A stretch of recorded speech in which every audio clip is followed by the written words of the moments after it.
મને શું કરવું છે, મારી શું ઈચ્છા છે. જિંદગી છે ને કોઈ દિવસ કોઈની રેસ નથી હોતી. આઈ મસ્ટ સે કે કોન્ફિડન્સ નથી લોકોમાં, ખાલી બોલવાનું, ઇનરથી કમેન્ટ કરવાનો કોન્ફિડન્સ છે. તો આનથી મોટી સક્સેસ કદાચ એલોન મસ્કની પણ ન બને. તમારા માટે એક્સપ્રેશન શું છે? ઇન્ટ્રોવર્ડ માટે આ સમાજમાં કોઈ જ જગ્યા નથી. ફોરેનની અંદર એમના પર્સ 2,000, 5,000, 10,000 રૂપિયા સુધી વેચાય છે. Okay, I don't care. ગમે તેટલું આપણે બી પોઝિટિવ કરશું ને તો લોકો નેગેટિવ બોલવાવાળા લોકો છે જ. 2 mm નો કેમેરાનો લેન્સ લઈને બેસી ગયા ને વાતો કરે. ભગવાન કૃષ્ણને ને રામને પણ સારું કહેવાવાળા લોકો નથી મળ્યા. આની લાઈફમાં શું છે? જિંદગીનો છેડો ત્યારે જ આવે જ્યારે તમે મરો. આજે હું એક હોસ્ટનું હોસ્ટિંગ કરવા જઈ રહી છું, which is very new, unique. ભવિષ્યની અંદર આઈ હોપ કે તમે 2-4 મિલિયને પહોંચો. Yes.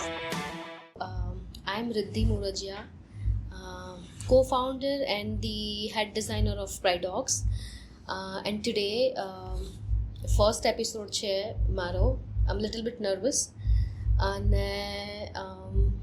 we are planning to introduce the Pridox expression, which એમાં એવું છે કે બેઝિકલી અમે લોકો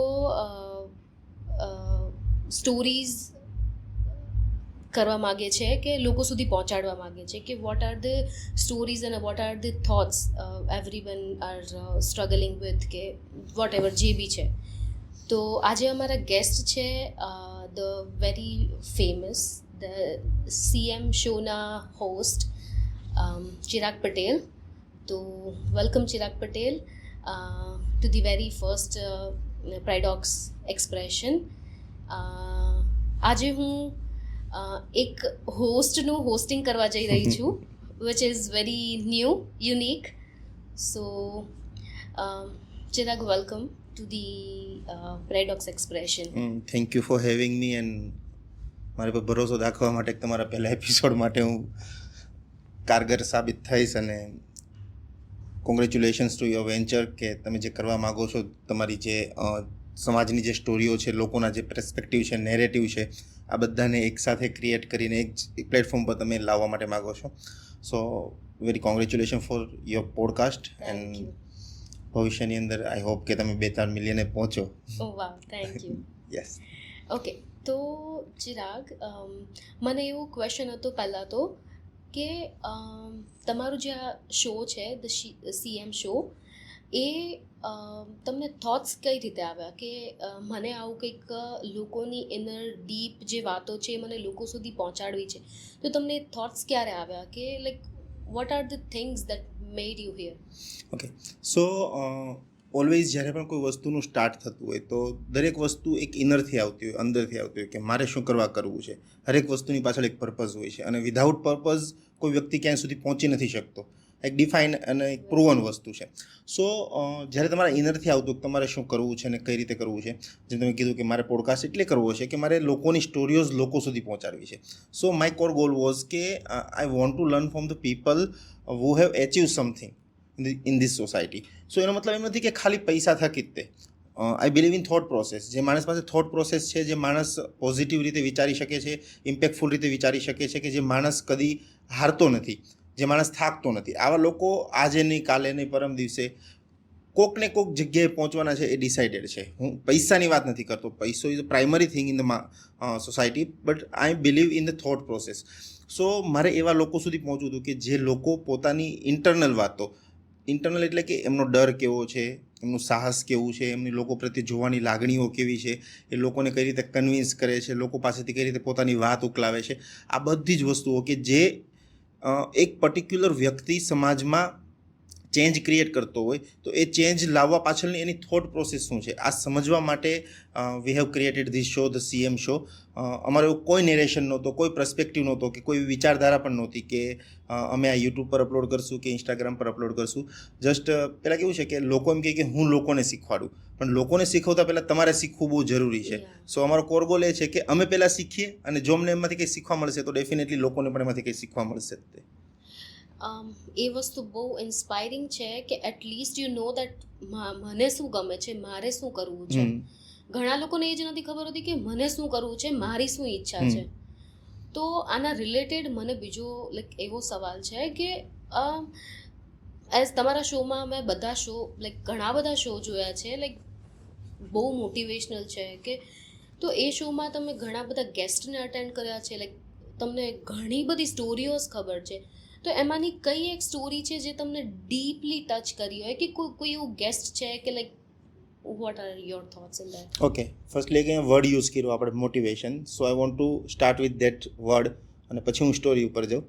તો મોટિવેશન છે ને, I have always believe in my system કે મોટિવેશન ઇઝ ઓલવેઝ ટેમ્પરરી. તમે જે પણ ઇન્જેક્ટ કરો છો મોટિવેશનનો ડોઝ એ હંમેશા ટેમ્પરરી બેઝ ઉપર ચાલતો હોય છે. એટલે કે તમે એક સેમિનાર કન્ડક્ટ કર્યો, એ સેમિનારની અંદર તમને 5, 7, 10 વસ્તુઓ શીખવા મળી અને તમે એનર્જાઇટ થઈ ગયા, તમને અંદરથી એમ થઈ ગયું કે હું કંઈક કરી જ લઈશ, કરી જ નાખીશ. તમે બહાર આવ્યા, 1-2 દિવસ, 3 દિવસ, 4 દિવસ આ મોટિવેશનનો ડોઝ ચાલતો હોય છે અને 5મા દિવસથી મોટિવેશનનો ડોઝ આ પૂરો થઈ જતો હશે. તો મોટિવેશન એ છે ને લોકોએ રોંગ વેમાં લીધેલું છે. મોટિવેશન એ ખાવાની જેમ છે, જેમ તમારે ડેલી બેઝિસ પર ખાવું પડે છે એમ મોટિવેશન પણ સમય જેટલી જરૂર પડે એટલું લેવું પડતું હોય છે. એક જગ્યાએથી એક વસ્તુનું પર્ટિક્યુલર મોટિવેશન લઈને તમે લાઈફ લોંગ એને સસ્ટેન નથી કરી શકતા. ગાડીમાં જેમ દરરોજ પેટ્રોલ પૂરવું પડે એમ પોતાની જિંદગીની અંદર પણ ડેલી બેઝિસ ઉપર મોટિવેશન લાવવું જ પડે છે. જો મોટિવેશન તમે એક ફિક્સ કરીને બેસી ગયા કે મેં એક પર્ટિક્યુલર મોટિવેશનલ સ્પીકરને આજે સાંભળી લીધો તો એ મને લાઈફ લોંગ હેલ્પ કરશે, એ કોઈ દિવસ નથી કરી શકવાનું. કેમ કે તમે જેમ નવા લોકોને મળતા રહેશો એમ તમારી વિચાર શક્તિ ફરતી રહેશે, નવા લોકો તમને કંઈક ને કંઈક નેગેટિવ કે પોઝિટિવ એનર્જી હંમેશા ટ્રાન્સફોર્મ કરતા હોય છે. સો તમારી થોટ પ્રોસેસ પણ ફરતી હોય છે અને આના થકી તમે નિરાશ, હતાશ કે ખુશ કે જે પણ સિચ્યુએશન હોય છે એવી રીતે થતા હોવ છો. સો આઈ ઓલવેઝ કન્સિડર, ને હું એ જ કહેવા માગીશ કે મોટિવેશન છે ને એ મોટિવેશનના એક પર્ટિક્યુલર સિનારીઓમાં લો, કે સિનારીઓ ઇન ધ સેન્સ કે આજે તમે કોઈ વસ્તુ કરવા માગો છો. ફોર એક્ઝામ્પલ, તમે આજે એક પોડકાસ્ટ શરૂ કરવા માટે માગો છો, તો તમે આજે પોડકાસ્ટનું મોટિવેશન લીધું. હવે જ્યારે 5 પોડકાસ્ટ શૂટ કર્યા પછી પણ વ્યૂ નહીં આવે તો યોર એનર્જી ગેટ લો, તમારું મોટિવેશન પણ ઓછું થઈ જશે. તો ત્યારે ફરીથી મોટિવેટ થવું બહુ જરૂરી છે. કેમ કે જિંદગી છે ને એ મેં એમ જ વિચારેલું છે કે જિંદગી છે ને કોઈ દિવસ કોઈની રેસ નથી હોતી. કે ફોર એક્ઝામ્પલ તમે આજે ચાલુ કરો છો, એક પોડકાસ્ટ ચાલુ કરો છો, તો કાલે સવારે ઉઠીને મારથી આગળ નીકળી જાવ. જો આપણીથી બેસ્ટ દુનિયાની અંદર કોઈને કોઈ સમયસર રહેવાનું જ છે. તમે કોઈ દિવસ એ પોઝિશન ઉપર પહોંચવાના જ નથી. માનો કે આજે એલોન મસ્ક બેસ્ટ છે, એક સમય પર ધીરુભાઈ અંબાણી બેસ્ટ હતા, એની પછી અનિલ અંબાણી બેસ્ટ હતા, એની પછી માર્ક ઝકરબર્ગ બેસ્ટ હતો, એની પછી આ ભાઈ આવી ગયો છે એલોન મસ્ક. સો સમયસર તમારથી બેસ્ટ કોઈને કોઈ થતું જ રહેવાનું છે. આપણી લડાઈ ઓલવેઝ આપણી સાથે હોય છે. મેં એક દિવસે વાત કરેલી કે the biggest fight everyone has to fought in the entire life, that is you versus you. તમારી જિંદગીની લાઈફ તમારી સાથે જ મોટી ફાઇટ હોય છે, કોઈની સાથે નથી હોતી. સો મોટિવેશનને પોઝિટિવ વેમાં લેવું જોઈએ, નહીં કે નેગેટિવ વેમાં. કેમ કે અત્યારે બધા એમ કહે છે કે મોટિવેશન ન કરવું જોઈએ. મોટિવેશન કરવું જોઈએ, બટ એના ટેમ્પરરી બેઝ ઉપર ન ચાલે. તમારે ટાઈમ ટુ ટાઈમ એના ડોઝ લેવા પડે. ડોઝ હશે તો તમે આગળ વધશો.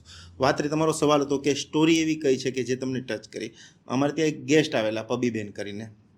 સો જ્યારે તમારી પાસે બહુ બધું છે ત્યારે તમારે અચીવ કરવું ને બહુ સહેલું હોય છે. કદાચ તમને એમ થાય કે મને ડિપ્રેશન છે, મને એન્ઝાયટી છે, લોકો શું કહેશે, આ બધી વસ્તુ તમારા માઇન્ડની અંદર ચાલતી હોય. પણ તમારી પાસે સપોર્ટ સિસ્ટમ છે, તમારી પાસે બેક સિસ્ટમ છે. એટલીસ્ટ પૈસા નથી તો પણ રહેવા માટે ઘર છે, ખાવા માટે ખાવાનું છે, તમારા મિત્રો છે જે તમને સપોર્ટ કરે છે, કંઈક તો છે તમારી પાસે. કેમ કે તમે સુરત જેવા સિટીની અંદર રહેતા હોય, એટલીસ્ટ 20,000 રૂપિયા પણ કમાવો છો, તો પણ એક એવું નેટવર્ક તમારી પાસે હોય તો આજે નહીં તો કાલે કોઈ એવો વ્યક્તિ તમને મળી જશે કે જે વ્યક્તિ તમારી જિંદગી બદલી નાખશે. એટલે કે કોઈ સાચો રસ્તો દેખાડી દેશે યા તો પૈસાની મદદ કરી દેશે. એટલે આપણે બહુ ફોર્ચ્યુન છીએ કે આવા સિટીની અંદર રહીએ છીએ અને આપણી પાસે નેટવર્કિંગનો પાવર છે કે સમય પર લોકો આપણને મળતા રહે છે. સો એ લોકો આપણને કંઈક ને કંઈક ઉપર પહોંચવામાં મદદ કરતા હોય છે. પણ પબીબેન એવા વિરાન એરિયામાંથી આવેલા કે જ્યાં છે ને આપણે કેમ ગુજરાતી તળપદી ભાષામાં એક શબ્દ આવે, લાજ કાઢવાની. લાજ એટલે કે ફેસ ઉપર કપડું કવર કરી દેવાનું સાડીનું, તો લાજ કાઢવાની. એવી સોસાયટીમાંથી આવે કે જ્યાં લાજ ઓઢવી પણ ફરજિયાત હોય. તમારે સ્ત્રીને કંઈક કરવું છે કે ફિમેલને કંઈક કરવું છે એ તો વાત બહુ દૂરની છે, પણ તમારે પહેલાં કંઈક બહાર જવું છે ને પાણી ભરવા તો પણ પરમિશન લેવી પડે. આવી સોસાયટીમાંથી આવીને જો તમે 1 કરોડ 2 કરોડની કંપની ક્રિએટ કરી શકો ને તો હું આનથી મોટી સક્સેસ કદાચ એલોન મસ્કની પણ ન માનું. સો પબીબેનની સ્ટોરી બહુ જ ઇન્સ્પાયરિંગ હતી કે એમણે કઈ રીતે ચાલુ કર્યું, એમના હસબન્ડે કેમ સમાજના બધા ઓડ્સની સામે લડીને એની વાઈફને સપોર્ટ કર્યો. એની વાઈફને સપોર્ટ કરીને એમણે જે એમની હસ્તકળા હતી, જે એ લોકો નાનપણથી કરતા હતા, એ હસ્તકળાને કઈ રીતે એક બિઝનેસનું સ્વરૂપ આપ્યું. એમ કહે ને કે after all it's not about idea, it's about execution. તમે વિચારો તો જિંદગીની અંદર આવતા જ રહેતા હોય. હરેક માણસને લાખો, હજારો, કરોડો વિચારો આવે, નવા આઈડિયા આવે. આ ઇન્ડિયાની અંદર અત્યારે આપણે બેઠા છીએ અને 1 કરોડ વિચારો, 1 કરોડ નવા બિઝનેસ આઈડિયા કોકના માઇન્ડમાં આવી ગયા છે. પણ આઈડિયા તો બધા જ માં આવતા હોય, પણ એનું એક્ઝિક્યુશન કેટલી રીતે થાય છે ને દેટ્સ ડિપેન્ડ કે તમારો બિઝનેસ કેટલો મોટો થશે, તમારી પહેચાન કેટલી મોટી થશે. તો એમના હસબન્ડે એમને સપોર્ટ કર્યો અને એમને પોતાની હસ્તકલાની જે એ લોકો કરતા ભરતકામ કરતા, એ ભરતકામને એ લોકોએ ઇન્ટરનેશનલ લેવલે લઈ ગયા અને પબીબેનને અત્યારે એક બ્રાન્ડ તરીકે લોકો જોઈ રહ્યા છે, કેમ કે ફોરેનની અંદર એમના પર્સ 2,000, 5,000, 10,000 રૂપિયા સુધી વેચાય છે, જે કામ એ 20 રૂપિયામાં ત્યાં કરાવતા. સો આઈ થિંક કે that's a most inspiring story from મી, કે મને એવું લાગ્યું કે આ સ્ટોરી મને ઇન્સ્પાયર કર્યો કે જો એ વ્યક્તિ કરી શકે ને તો હું કેમ નહીં. રાઈટ, હું આ વાતને અગ્રી કરું છું. લાઈક મેં મારી લાઈફમાં મોટિવેશનલ સ્પીકર કે મોટિવેશનલ વિડીયો બહુ જ બધા જોયા હશે, બટ આમ કેવું કે ઇનર વોઇસ જ્યાં સુધી ના આવે ને ત્યાં સુધી like okay I don't care કે શું થઈ રહ્યું છે, આઈ ડોન્ટ કેર. ઘણી બધી ઠોકરો ખાય છે કે ઘણા બધા એક્સપિરિયન્સ મળ્યા છે, જેના લીધે લાઈક હવે એવું થાય કે no, like whatever you have experience you should learn something from that. તો એ વસ્તુ શીખવા મળી છે. તો લાઈક સ્ટોરી તમે જે પબીબેન રાઈટ, મને નામ તો મેં પહેલી વાર સાંભળ્યું છે. You should watch her. Oh wow, nice, I will for sure. તો મને લાઈક ખરેખર બહુ જ મોટી વાત કહેવાય કે લાઈક નાનામાંથી મને ખબર છે, મેં સાંભળેલું નથી, જોયું નથી, પણ મૂવીમાં જોયેલું છે કે બેક કલ્ચર કેટલું એ હોય છે, કે આપણા રિચ્યુઅલ્સ કે કેટલા એ હોય છે, એમાંથી આટલા મોટા થવું that is very big challenge. અને તમે કીધું કે જે એમના હસબન્ડનો સપોર્ટ હતો, તો હું એવું બિલીવ કરું છું કે એઝ અ કપલમાં તમારા પાસે હસબન્ડનો સપોર્ટ હોય ને તો લાઈક તમે બધું જીતી લીધું. હું અહીંયા છું, જે બી છું મારા હસબન્ડના લીધે છું. તો મને એ વસ્તુ બહુ જ મેટર કરે છે અને એ વસ્તુ અગ્રી કરું છું હું તમારા જોડે.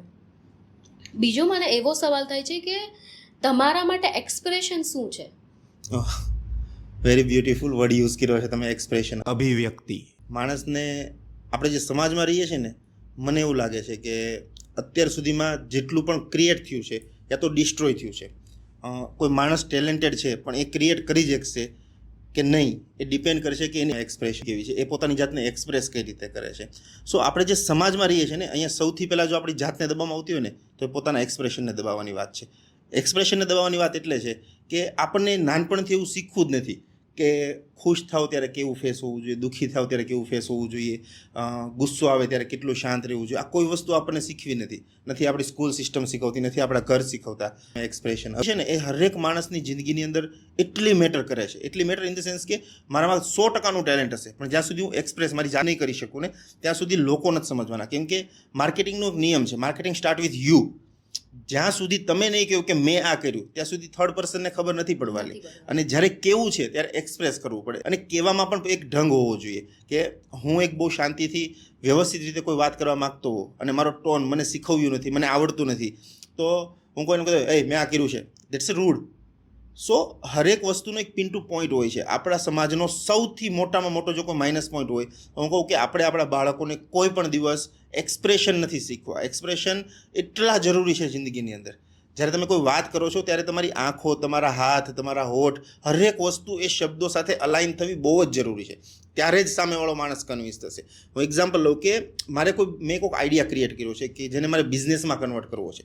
હવે જ્યારે મારે આઈડિયાને બિઝનેસમાં કન્વર્ટ કરવો છે, for that I need a perfect sales speech. કેમ કે એની અંદર બે વસ્તુ ડિફાઇન થવી બહુ જરૂરી છે. નંબર્સ, આ બધી વસ્તુઓ તો મેટર કરશે, પણ પછી પહેલાં શું કરશે તો કે પહેલાં બે વસ્તુ બહુ મેટર કરશે. ફર્સ્ટ ઇઝ કોન્ફિડન્સ અને સેકન્ડ ઇઝ એક્સપ્રેસ. મેં પહેલાં જે આઈડિયા બનાવ્યો છે એ હું કેટલા કોન્ફિડન્ટલી સામેવાળાને હું મારા આઈડિયાને પિચ કરી શકું છું, એ સૌથી વધુ જરૂરી છે. કેમ કે જ્યાં સુધી મને મારી જાત પર કોન્ફિડન્સ નહીં હોય, હું મારા આઈડિયાને જ્યાં સુધી કોન્ફિડન્ટલી હું પિચ નહીં કરી શકું ત્યાં સુધી સામેવાળાને શું હોય બિઝનેસ પર કોન્ફિડન્સ આવવાનો. સેકન્ડ થિંગ કે હું જ્યારે કોન્ફિડન્ટલી વાત કરું છું ત્યારે જરૂરી છે કે કોન્ફિડન્સ મારામાં દેખાય. કોન્ફિડન્સ ક્યારે દેખાશે? મેં કીધું એમ અગેન એક્સપ્રેશન. જો એક્સપ્રેશન નહીં હોય, હું આ રીતે મારા વાતને કરીશ કોન્ફિડન્સથી, મેં એક આઈડિયા બનાવ્યો છે, બિઝનેસ કર્યો છે, મને બહુ સારો છે, આમ છે, દેટ્સ અનધર થિંગ. અને મેં એક આઈડિયા બનાવ્યો છે, બિઝનેસ કર્યો છે, મને આમ લાગે છે, બહુ મોટો ડિફરન્ટ છે. સો ઇન્ડિયન સોસાયટી, કાઠિયાવાડી, સુરતી કે ગુજરાતી સોસાયટીમાં હું હાઈલી રેકમેન્ડ કરીશ કે જો તમારે તમારા બાળકને આવનારા ચેલેન્જીસમાંથી બચાવવા હોય તો તમારા બાળકને એક્સપ્રેસિવ બનાવજો. જો બાળક ઇન્ટ્રોવર્ડ બનીને રહી ગયું તો આવનારી સમાજની સોસાયટીમાં એ સર્વાઈવ નથી કરી શકવાનું. ઇન્ટ્રોવર્ડ માટે આ સમાજમાં કોઈ જ જગ્યા નથી, નો મેટર તમે કેટલા ટેલેન્ટેડ છો.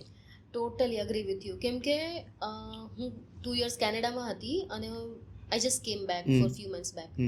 તો કેનેડાથી આવ્યા પછી લાઈક વોટ એવર હું આટલી એક્સપ્રેસ મતલબ કરવામાં કે whatever confident to be here, like તમને હોસ્ટ કરું છું as a host, I am hosting you, તો આ કોન્ફિડન્ટ મારામાં બિલકુલ નહોતો. બટ કેનેડાએ like I have met many new people to talk with them, to like learning stories and everything.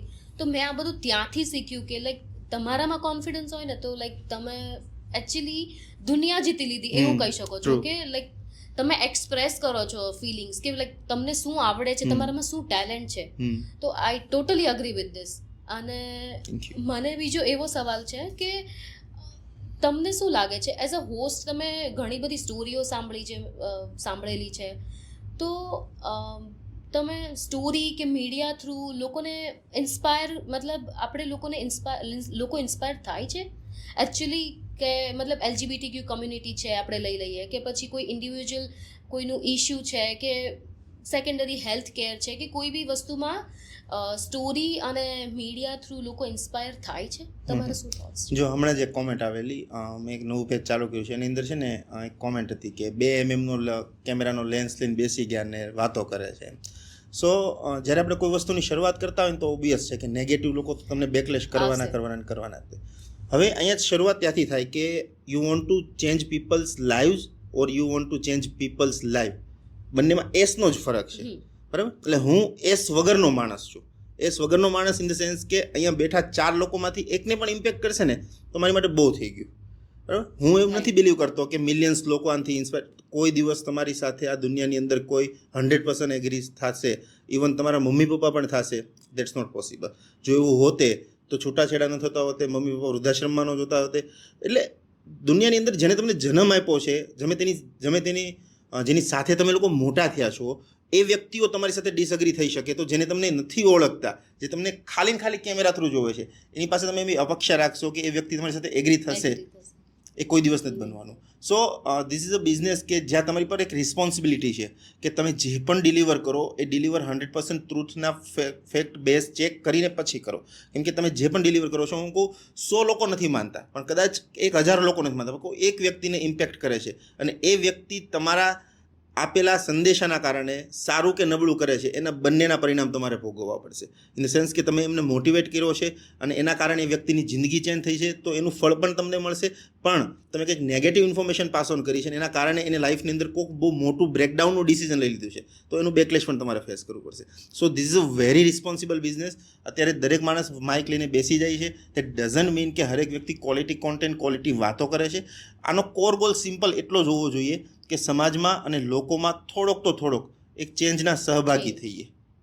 ના, સાચી વાત છે, હું અગ્રી કરું છું આ વસ્તુ પર કે ના, તમે થોડું બોલો પણ એવું કે લોકોને ટચ થઈ જાય, એ બહુ રાઈટ વાત છે. કે મને બી, મેં ઘણા વિડીયોઝ જોયા હોય કે ઘણી વસ્તુ બી મેં કરી હોય ને કે કોઈ એવી આમ કેવું કે હિટ કરી જાય મગજને, તો મને એમ થાય કે ના, ઓકે ચલો, આ મને રેગ્યુલર લાઈફમાં બી મને અપ્લાય કરવું જોઈએ.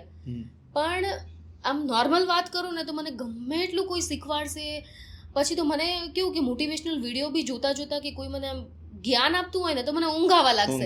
પણ જ્યાં સુધી ખુદને હિટ નહીં થાય ને ત્યાં સુધી તો મને કોઈ વસ્તુમાં નહીં ફરક પડે.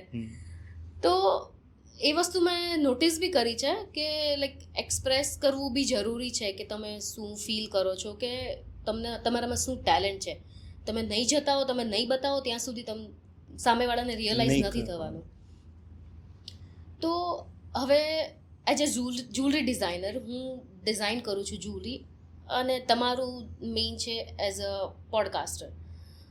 તો ઇફ ઇન કેસ કે કોલેબોરેશન કરીએ તો vote are the things we can create new? Okay, આપણે બેસેલા ને તમે એક વાત કરેલી કે મારે સ્ટોરીઝ ક્રિએટ કરવી છે. તો સૌથી મને પહેલાં ઇમ્પેક્ટફુલ વસ્તુ એ દેખાય છે કે જ્યારે તમારું નેરેશન જ એ હોય કે તમે સ્ટોરીઝ સાંભળવા માગો છો અને ક્રિએટ કરવા માગો છો, દેટ મીન્સ કે તમારી જ્વેલરીમાં પણ એ થોટ પ્રોસેસ દેખાશે. લોકોની જિંદગી, લોકો કઈ રીતે ઇન્સ્પાયર થાય, લોકોની લાઈફ કઈ રીતની હોય, તો એ જ્વેલરીમાં પણ એ ટોન થોડોક ક્યાંક ને ક્યાંક હશે ને, કેમ કે એ તમારા માઇન્ડમાં છે. એટલે માઇન્ડમાં હોય ચિતરાવાનું તો ખરું જ, 100% વાત છે. So I didn't have seen your jewellery for now. મેં જોઈ નથી, બટ હું જ્યારે પણ જોઈશ ત્યારે હું એ વસ્તુને એ રીતે જ જોઈશ કે આમાં શું છુપાયેલું છે. હું શોધવાની કોશિશ કરીશ. જેમ એક આર્ટિસ્ટના પિક્ચરમાં તમે એક સ્ટોરી ગોતવાની ટ્રાય કરો, I will find story from your jewellery. કેમ કે મને એમ ખબર છે કે રિદ્ધિના બેક ઓફ ધ માઇન્ડમાં સ્ટોરીઝ ઘર કરી ગયેલી છે. સો એઝ અ બિઝનેસ પર્સપેક્ટિવથી વિચારીએ તો વોટ આઈ બિલીવ કે right now podcast is the best medium to grow your business right now. બરાબર, એટલું ટ્રેન્ડિંગમાં છે. આજે માઇકના ભૂંગળા કહીએ ને, લઈને બેસી ગયા. માઇકના ભૂંગળા એટલા ઇમ્પેક્ટફુલ છે, કોમેન્ટ કરવાવાળા કોમેન્ટ કરતા રહેશે, પણ માઇકના ભૂંગળા લઈને લોકો છે ને આવનારા સમયમાં મર્સિડીઝને ઓડી લઈ લેશે. આ પાક્કું છે. અને માઇકના ભૂંગળા સામે બેસવાનું બી આઈ મસ્ટ સે કે કોન્ફિડન્સ નથી લોકોમાં. ખાલી બોલવાનું, ઇનરથી કમેન્ટ કરવાનો કોન્ફિડન્સ છે. You have a good energy and bad energy. હું છે ને લગભગ એવું ટ્રાય કરું કે હરેક કોમેન્ટ લાઇક કરું, પણ નેગેટિવ કોમેન્ટને લાઇક ન કરું. એનું રીઝન છે કે આપણી પાસે બે રસ્તા હોય છે. યા તો તમે એવા લોકોને ઇગ્નોર કરીને જિંદગીની અંદર તમારી પોઝિટિવ એનર્જી સાથે આગળ વધી જાઓ, આઈધર એ લોકોને રિપ્લાય કરીને પાછા એ કંઈ કે પાછા તમે કરો ને તમે એ ચક્રવ્યૂહમાં અભિમન્યુ બનીને એમાં ઘૂસીને પડ્યા રહો. સો વોટ આઈ બિલીવ કે જે લોકો સારું કહે છે ને એ લોકોને પ્રોત્સાહિત કરો, જે લોકો નેગેટિવ કહે છે એ તો એની રીતે કરવાના જ છે. તમે તો કદાચ ગમે તેટલું સારું કહેશો.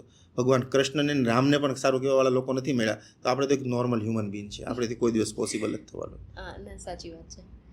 તો ના, ટોટલી અગ્રી કરું છું કે ગમે તેટલું આપણે બી પોઝિટિવ કરશું ને તો લોકો નેગેટિવ બોલવાવાળા લોકો છે જ, જેની તો ના જ નથી. અને મને લાઈક એઝ અ ડિઝાઇનર મને એવું ફીલ થાય કે at least you have something in your mind કે તમને ક્રિએટિવ લાગે, લોકોને નવું લાગે. આજકાલ બધાને લોકોને જ લાઈક પર્સનલી હું મારી વાત કરું તો મને લોકોની સ્ટોરીઓઝ પર મને બહુ ઇન્ટરેસ્ટ આવે કે ઓ વાવ, આની લાઈફમાં શું છે એમ. આ મોટિવેશનલ સ્ટોરી કે તમે નાનામાંથી મોટા કઈ રીતે બન્યા, તો મને સ્ટોરી જાણવામાં બહુ ઇન્ટરેસ્ટ છે. તો મને એ થોટ આવીને મને એવું થયું કે એવું કંઈ ના કરી શકાય એઝ અ ડિઝાઇનર કે કોઈ ડિઝાઇન કરી, જ્વેલરી ડિઝાઇન કરી, તો એના પર એના પાછળની સ્ટોરી હોય. લોકોને આજકાલ મારા સર્વે અકોર્ડિંગ, હું રાઈટ પણ હોઉં છું પણ હું રોંગ પણ હોઈ શકું છું, મારા સર્વે અકોર્ડિંગ લોકોને સ્ટોરીઝ પર વધારે ઇન્ટરેસ્ટિંગ છે કે લાઈક વધારે ઇન્ટરેસ્ટ છે કે સ્ટોરીઝ પાછળ, મતલબ જ્વેલરી પાછળ સ્ટોરી છે કે શું છે, વોટ એવર. તો આનાથી બહારનો સવાલ હું એવો તમને પૂછવા માગું છું કે if I create some piece of jewellery that represent you, તો એ શું હોઈ શકે? ઓકે, પહેલાં આપણે સ્ટોરીની વાત હતી એટલે હું એની પર એક બે શબ્દો પહેલાં કહી દઉં કે story is the only thing that can define people's human. એટલે કે સ્ટોરી એક એવી વસ્તુ છે કે જે પ્રાણીઓથી આપણને અલગ બનાવે છે. બરાબર, શું કરવા? માનો કે ઉત્તરાખંડમાં એક છોકરી છે, એ છોકરી એના ગામમાં રહે છે અને ભણવા માટે 20 કિલોમીટર દૂર જાય છે. બરાબર, મેં આટલું આ સિમ્પલ કહી દીધું. બરાબર, હવે આને હું સ્ટોરીની રીતે નેરેટ કરું તો ઉત્તરાખંડના એક બુંદેલખંડ જિલ્લાના XYZ ગામની અંદર એક છોકરી છે, ખૂબ જ ગરીબ પરિવારમાંથી એ છોકરી આવે છે. એના ઘરે ખાવા માટે ધાન પણ નથી. હવે એ છોકરી રોજ સવારે 6 વાગે એટલે ઉઠે છે કે છોકરીને 2 કિલોમીટર કે 4 કે 10 કિલોમીટર ચાલીને લાકડાનો બ્રિજ નદીનો પાર કરીને એને બીજા ગામમાં સ્કૂલમાં જવાનું છે. શું કરવા? કે એને જિંદગીમાં એ સ્કૂલમાં જઈને એટલું ભણવું છે, એટલું આગળ વધવું છે કે એ ડૉક્ટર બની શકે ને એના ગામની અંદર એક હોસ્પિટલ બનાવી શકે. કે એના ગામની અંદર હોસ્પિટલ નથી, હોસ્પિટલ બનાવવું છે, લોકોની જિંદગી બચાવવી છે. સો મેં વાત તો બંનેમાં સેમ જ કરી છે, પણ ડિફરન્ટ શું હતો? તમે ઇમોશન એડ કર્યા. બરાબર, ઇમોશન એડ કર્યા, મેં સ્ટોરીની રીતે નેરેટ કર્યું. તો જ્યારે તમે સ્ટોરીની રીતે નેરેટ કરો છો ને ત્યારે લોકો તમને પકડી શકે છે, સમજી શકે છે ને તમને આમ ઇમોશનલી લોકો કનેક્ટ થઈ શકે છે. હવે હું આ પીચને NGOને આપું ને આવી 5 પીચ બનાવું તો હું ખાલી સિમ્પલ વાત કરતો હોઉં ને કે હું ડબલું લઈને ઉભો રહી જાઉં કે એક છોકરી માટે ભણતર માટે આપો તો 20 રૂપિયા પણ નહીં આપે. પણ જ્યારે હું સ્ટોરીને આખું નેરેશન બનાવીને કરતો હોઉં ત્યારે મને 2000 રૂપિયા પણ મળશે. સો સ્ટોરીઝ એવી વસ્તુ છે કે હરેક માણસને એક્સપ્રેસ કરતાં શીખવી જોઈએ અને એ જ આપણને પ્રાણીઓથી અલગ બનાવશે કે પ્રાણીઓ સ્ટોરી નથી કરી શકતા અને આપણે કરી શકીએ છીએ. ઓકે, બીજી વસ્તુ કે મારી જાતને મારે જ્વેલરી થ્રુ એક્સપ્રેસ કરવી હોય તો હું કઈ રીતે કરી શકું. ફર્સ્ટલી હું એક્સ્ટ્રોવર્ટ બનવાની ટ્રાય કરું છું, પણ હું પણ ઇન્ટ્રોવર્ટ જ છું. હું ખાલી કેમેરા સામે જ એક્સ્ટ્રોવર્ટ બનું છું, બાકી રિયલ લાઈફની અંદર હું પણ એટલો જ ઇન્ટ્રોવર્ટ છું જેટલા લોકો હોય છે. સો મને એવું લાગે છે કે એવું લાગે કે જિંદગીની અંદર છે ને આમ મને ઇન્ફાઇનાઇટ, મને સિમ્પલ આટલું જ ગમે. ઓકે. હું કદાચ જ્વેલરી વેર કરું તો હું કોઈ દિવસ ઇન્ફાઇનાઇટની જ્વેલરી વેર કરીશ, કેમ કે હરેક માણસ ટોચ પર પહોંચવાની ટ્રાય કરે છે, અને હરેક માણસ જિંદગીમાં કોઈક છેડે પહોંચવાની ટ્રાય કરે છે, પણ જિંદગીનો છેડો ત્યારે જ આવે જ્યારે તમે મરો, એની સિવાય આવે નહીં. જ્યારે તમને આ દુનિયામાંથી મુક્તિ મળે ત્યારે જ તમે લોભ, લાલચ, બધી વસ્તુમાંથી છૂટા થઈ શકો. એટલે આઈ બિલીવ ઇન ઇન્ફાઇનાઇટ. જિંદગી છે ઉપર નીચે આગળ પાછળ ચાલ્યું જ રહેવાનું, આ નેવર એન્ડિંગ ગેમ છે. સો મને જ્વેલરી પહેરવી ગમશે તો હું ઇન્ફાઇનાઇટ વાળું એક સિમ્પલ લોકેટ લઈશ, બીજું કઈ વસ્તુ નહીં લઉં. વાવ. તો મતલબ ડેફિનેટલી હું એક્સપેક્ટ કરું છું કે તમે અમારા કસ્ટમર હશો, કેમ કે 100% મારો લોગો બી ઇન્ફાઇનાઇટનો છે, અચ્છા, જેમાં પ્રાઇડોક્સ બી છે અને ઇન્ફાઇનાઇટ બી છે. અચ્છા. તો આઈ એમ એક્સપેક્ટિંગ. હા. અને બીજી વસ્તુ તો મેં બી આ વસ્તુ શીખી છે કે જ્યારે તમે કોઈ વસ્તુ લોકોને કહો અને એમાં ઇમોશન હોય, સ્ટોરી હોય, ત્યારે લોકો વધારે અટેચ થાય છે, સાંભળે છે લોકો તમને. લોકો વધારે અટેચ થાય છે અને એ હાર્ટ ટચિંગ હોય છે. તો એક એ બી રીઝન છે કે મને આના થ્રુ લોકોને કહેવું છે કે this is my brand, this is what we are selling. Like each piece of jewellery, like we have story. તો આ બી રીઝન હતું. તો ઇન કન્ક્લુઝન, લાઈક મને તમારા થ્રુ એવું શીખવા મળ્યું કે લાઈક કોઈ બી નાની વસ્તુથી લઈને મોટી વસ્તુ યુ શુડ ટ્રાય, કે તમે કંઈક શીખતા રહો, એકબીજાથી શીખતા રહો. What like I have learn. અને હું દિલથી થેન્ક યુ કહેવા માગું છું ફોર બિંગ હિયર, કે મને, અને આઈ એમ થેન્કફુલ કે મને એવો ચાન્સ મળ્યો કે તમે આટલા મોટા હોસ્ટ થઈને મને એવો ચાન્સ મળ્યો કે હું હોસ્ટિંગ કરું તમારું. તો દેટ વોઝ બિગ ચેલેન્જ, પણ let's see. You did good. Okay, તો yeah, that's all. So thank you so much for being here, and it was my first Tridox Expression episode. So hoping Thank you. it's going well. Thank you for having me, and it was too good. Thank you. Okay, thank you.